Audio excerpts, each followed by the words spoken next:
Anchor always gets a lot of questions around where to begin when using policy. Using policy can be a bit intimidating simply because there's so many different permutations of policy checks that you can use within Anchor. I'll kind of show you what that looks like right now. So we'll just call this new policy 5. And then I'll kind of show you what people look at when they go about creating their first check. So here I am creating a new policy for container images. Um, so we'll take a look at that. So when you're creating new policies, you have so many different gates to choose from. Just in the gates alone, you'll probably have over, 15, I would say, or pretty close to 15. But look just at the vulnerabilities gate. So you see all the different selectors here, and that's just for vulnerabilities. Or if you look at tag drift, right? We could look at drift between builds of a specific tag, and you could look at how packages are being changed or evolving, right? You could also look at secret scans. So what kinds of keys are you trying to detect in your secret scans? You could look at things like NPMs, right? This is a really cool one. So if there's an unknown version in the upstream feed, or if it's unknown to us, we can go ahead and flag it, right? That's really important for things like typo squatting attacks. Things like package blacklisting, you could come in and create a blacklist, right? This was very popular for Anchor Enterprise. In the case of Log4j, right? When customers were responding, they were just searching across all their SBOMs, no CVE required, right? We don't need the CVE, just give us the specific version of impacted package, and we'll go and hunt for that, right? Very useful. I think a lot of people use that in addition to the vulnerabilities gate. Things around how your image was built. So looking at any kind of line within your Docker file. Again, it could be kind of overwhelming. So what do we recommend people get started with? I recommend people get started with scanning for known exploited vulnerabilities and malware within their software supply chain, right? So there's a couple ways you can get going doing this. So we have this built into a lot of our out-of-the-box policy bundles. So let's start with, what you've seen probably in some other videos, scanning your source code, right? So looking at our artifact type, we have a bunch of checks related to container images. So if you remember from earlier in the video, there's two kinds of policies you can create and see how they align to either a source code repo or your containers. So here we have our vulnerability checks for our source code repo, so that we kind of have two layers built in. One is just stopping all of our criticals. So we're just going to stop our criticals that we have. So any critical in our source code repo. And then as long as things are under a high and they don't have a fix available, we're going to go ahead and allow that. So again, just to allow our developers a little bit of flexibility to get off the ground, right?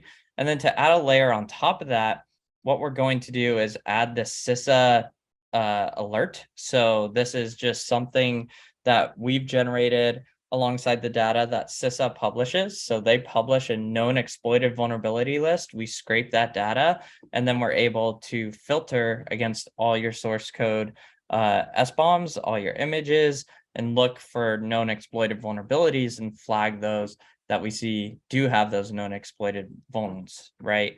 And that kind of adds a layer in terms of vulnerability management. It adds a nice protective layer for your organization. And then what we can do, according to good cyber supply chain risk management, this is found, again, we point this out in our policies.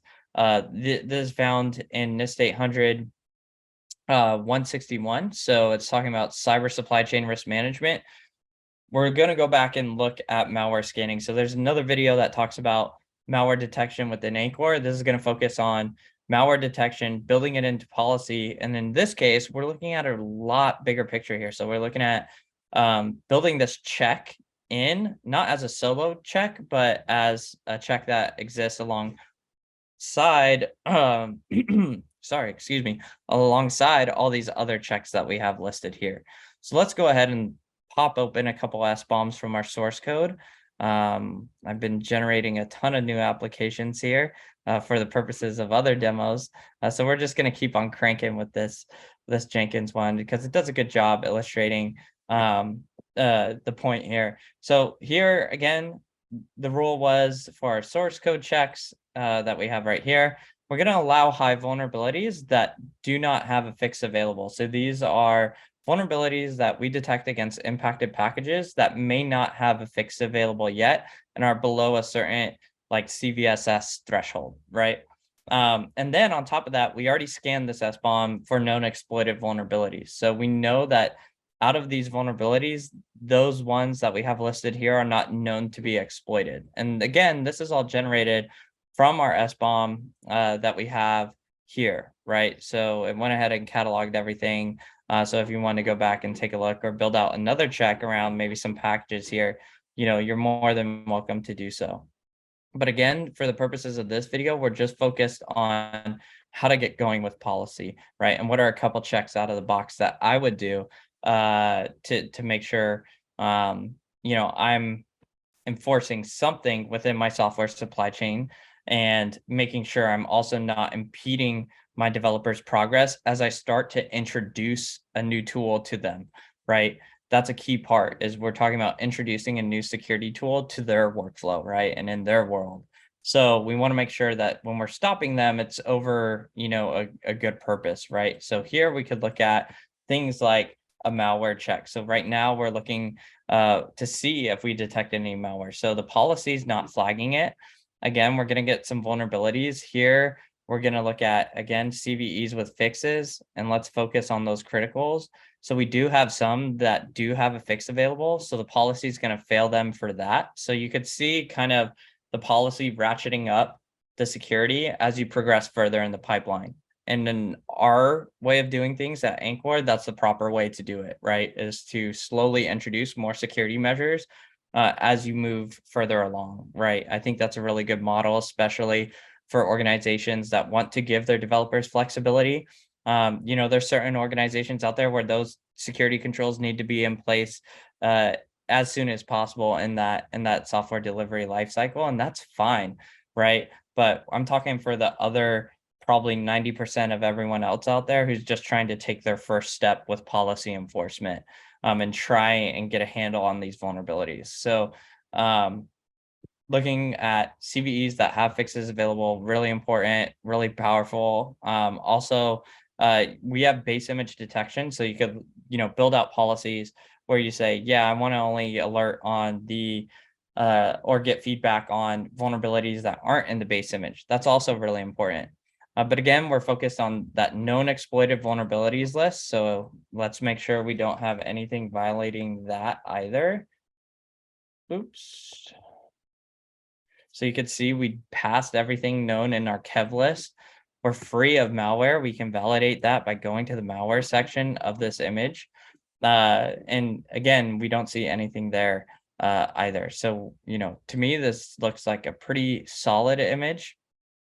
um you know Based on your organization's security needs, it may not be right, but looking at, yeah, where's a good place to get going with policies, definitely starting to scan for known exploitive vulnerabilities and malware are just really table stakes, right? You got to be doing that in your software supply chain, and Anchor's policy section and the policies we have available out of the box are a perfect place to get going and to help you along your way.